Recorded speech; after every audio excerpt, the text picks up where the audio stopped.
नमस्कार दोस्तों, आप सबका स्वागत है मेरे यूट्यूब चैनल के ऊपर।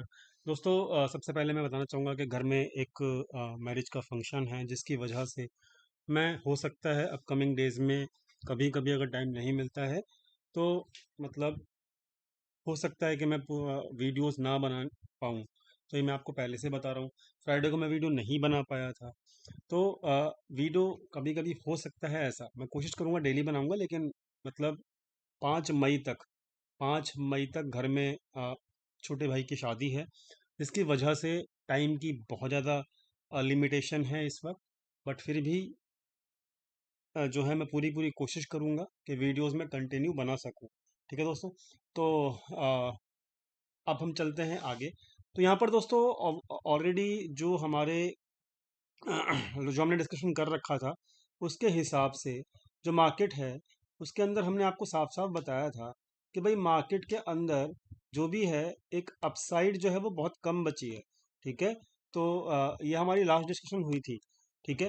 तो लास्ट डिस्कशन जब हुई थी तो ये कब हुई थी हम चेक कर लेते हैं, उसके बाद मार्केट में क्या हुआ वो भी चेक कर लेते हैं। तो दोस्तों यहाँ पर मार्केट में ये 6 दिन पुरानी है। तो इसको अगर हम देखें तो कौन से दिन हमने इसको पोस्ट किया था तो वो भी हम चेक कर लेते हैं। तो यहाँ पे अगर हमको फिर कंटिन्यू करने में आसानी होगी। तो ये दोस्तों 6 दिन मतलब 3 अप्रैल की पोजीशन है। 3 अप्रैल की शाम को मैंने बनाया था मतलब। तो अगर देखेंगे तो 3 अप्रैल के बाद यहाँ पर, तो यहाँ पर जो है 17,500, 4 साढ़े 4 सौ के आसपास थी। तो दोस्तों यहाँ पर हमने ये कहा था कि अगर मार्केट यहाँ पर इस पॉइंट कैंडल के ऊपर, मैंने आपको ये साफ साफ बोला है। क्या बोला है साफ साफ मैं आपको बता भी देता हूँ, जाके वीडियो में ला जरूर चेक कर लें कि यहाँ से मार्केट अगर ऊपर जाता है तो मैं इस अप मूव को कैप्चर नहीं करने वाला। ठीक है। सो 17,500 वॉज माई टारगेट, जो कि अल्टीमेटली वो हम जो डिस्कशन करके गए थे। 17,500 के ऊपर ऊपर जो भी अप मूव होगा, I am not going to chase that. और यही चीज मैं आपको 3 दिन से लगातार रिपीट करके बोले जा रहा हूँ कहाँ पर, अपने टेलीग्राम चैनल के ऊपर। तो दोस्तों जो भी मेरा व्यू है वो अभी भी कायम है। मैं आपको सिंपल बता देता हूँ, मैं अप मूव डेफिनेटली 17,500 के बाद का जो भी ये 150 पॉइंट का अप मूव है ना। आप कहोगे अरे 150 पॉइंट तो मतलब आपके अगेंस्ट चला गया। दोस्तों अगेंस्ट चला गया वो कोई दिक्कत नहीं है मार्केट में। एनालिसिस जो है वो ये बता रही थी, क्या अगेंस्ट, अब ये बता रही थी कि अप मूव लिमिटेड है। ठीक है। वो बता रही थी यहाँ पर हमारी लास्ट वीडियो के अंदर। तो और साथ में मैंने आपको ये बताया था कि भाई यहाँ पर मार्केट चाहे 100 150 पॉइंट अगर ऊपर जाना होगा जा सकता है, लेकिन मैं उसको चेज नहीं करने वाला। So it is not a confusing statement actually. तो यहाँ पर आपकी मर्जी है कि आप उसको चेज करना चाहो तो कर सकते हो। मेरी एक चॉइस थी अपने लिए, अपने सब्सक्राइबर्स के लिए, कि हम उसको चेज नहीं करेंगे। तो this is only a choice. ठीक है। इट इज़ योर चॉइस कि आप उसको अपने को चेज करना चाहो कर सकते हो, जो कि 150 पॉइंट का था। माई चॉइस वॉज कि आई विल नॉट चेज, मैं उसको चेज करूंगा ही नहीं, चाहे 150 से 200 पॉइंट का मूव अप मूव आ जाए। ठीक है। उसके पीछे जो रीजन है मैं आपको बताना चाहूंगा, उसके पीछे क्या रीजन है। पहला रीजन जो दोस्तों है वो ये कि हम इस रेसिस्टेंस लाइन के बिल्कुल नज़दीक पहुंचेंगे, और जब भी रिवर्सल होता है तो वहां पर जो है विक्स काफ़ी लो होता है। बात समझना इस चीज़ को, मैं क्यों नहीं चेज कर रहा इस चीज़ को। तो विक्स जब मार्केट ऊपर जा रहा होता है तो काफ़ी लो होता है, लेकिन जब भी रिवर्सल कैंडल बनती है, अब वो रिवर्सल कैंडल जो होती है वो रेसिस्टेंस के आसपास बनते हैं। यहाँ पर बनी, अभी भी हमें लग रहा है कि ऐसा बनेगी, लेकिन इसको कल प्रूव करेगा मार्केट कि बनेगी कि नहीं बनेगी। तो जब भी हम रिवर्सल के या रेसिस्टेंस के आसपास होते हैं तो विक्स काफ़ी लो होता है। लेकिन अगर रिवर्सल लो विक्स पे अगर हमने पोजीशंस बुलिश वाली बना लें, ठीक ना, इस बात को याद रखना इस चीज़ को। अगर हम लो विक्स के ऊपर बुलिश पोजीशन बना लें, वो भी रेसिस्टेंस के आसपास, तो जब ये वापस घूमेगा ना तो हमको बैक फायर करेगा बहुत बुरी तरीके से और हम फंस जाएंगे। तो इसीलिए रेसिस्टेंस के आसपास अगर आपको 100 से 150 पॉइंट अगर कॉन्फिडेंस नहीं है, तो मेरे हिसाब से पोजीशंस नहीं बनानी चाहिए, वहाँ पे वेट एंड वॉच कर लेना चाहिए। और मैं आपको यही चीज़ लगातार 3 दिन से बोल रहा हूँ अपने फ्री टेलीग्राम चैनल के ऊपर। मैं साफ साफ लिख कर वहाँ पे बोल्ड अक्षरों में लिख रहा हूँ लगातार 3 दिन से कि आई am not chasing any up move. और यहाँ पे ऐसा भी नहीं हुआ कि अप मूव जो है वहाँ पर वो 500 600 पॉइंट का आ चुका है हमारे अगेंस्ट में, या फिर बहुत बड़ी रैली छूट चुकी है, ऐसा भी यहाँ पर अभी तक नहीं हुआ है। ओनली एंड ओनली 150 पॉइंट का अप मूव यहाँ पे मार्केट में गया है। जो कि मतलब ठीक है, चला गया तो कोई दिक्कत नहीं है, हम लोग उसके लिए रेडी थे, हम लोग उसको चेज नहीं करेंगे, दैट वाज आवर चॉइस। तो यहाँ पर अल्टीमेटली अब हम देख लेते हैं अब मार्केट के अंदर क्या हो सकता है। तो मार्केट अभी रेसिस्टेंस के आसपास है, इस बात को ख्याल रखना। और जब मार्केट के ऊपर रेसिस्टेंस के आसपास जब है तो यहाँ पर वॉल्यूम्स बढ़ने शुरू हो चुके हैं। लास्ट टाइम जब रेसिस्टेंस के आसपास था तब भी यहाँ पे वॉल्यूम बढ़ने शुरू हुए थे, फिर असिस्टेंस के आसपास आसपास आया, फिर वॉल्यूम बढ़ने शुरू हुए।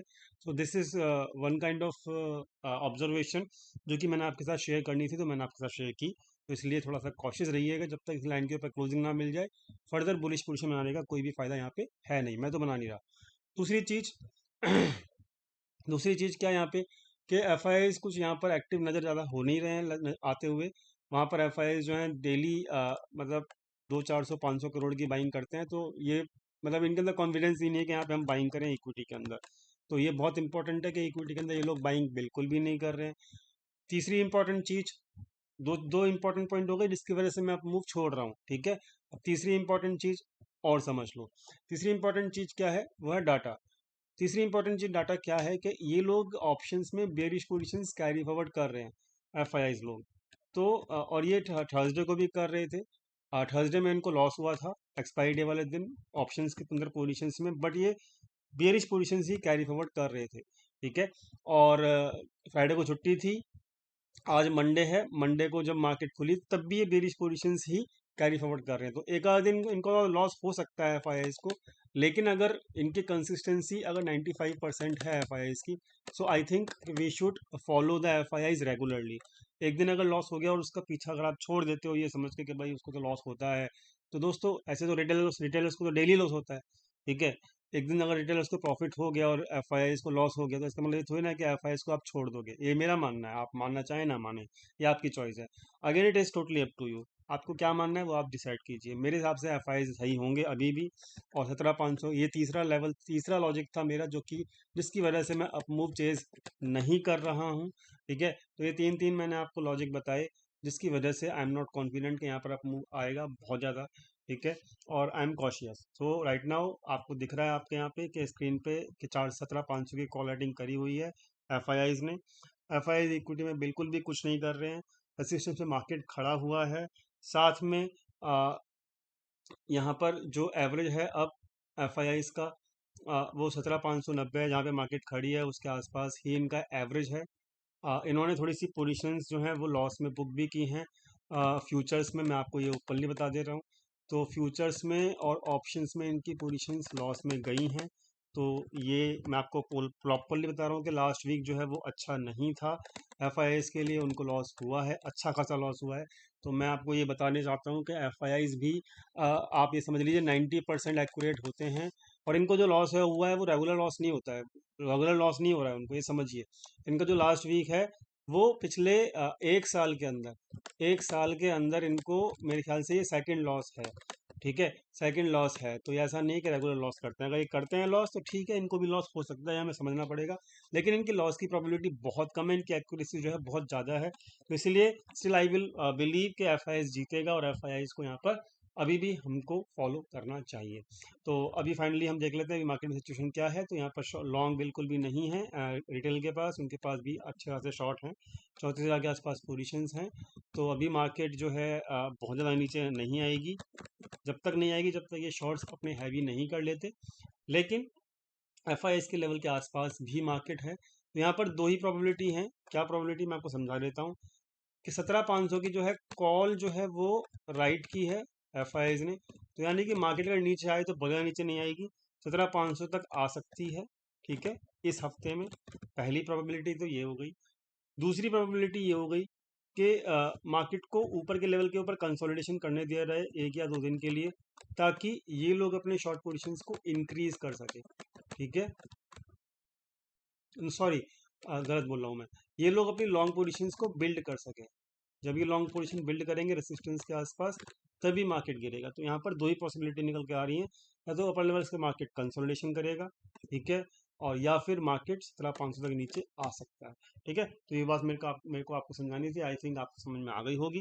तो this is why I am not chasing any up move, because मेरे को दो ही सिनारियो लगते हैं कि या तो कंसोलिडेशन होगा या फिर मार्केट 17,500 के नीचे जाएगी, ठीक है। तो ये था एनालिसिस। आई होप आपको लॉजिकल एनालिसिस समझ में आ गया होगा। बैंक निफ्टी देख लेते हैं। तो निफ्टी के बाद हम देख लेते हैं बैंक निफ्टी। तो बैंक निफ्टी क्या करना की कोशिश कर रहा है?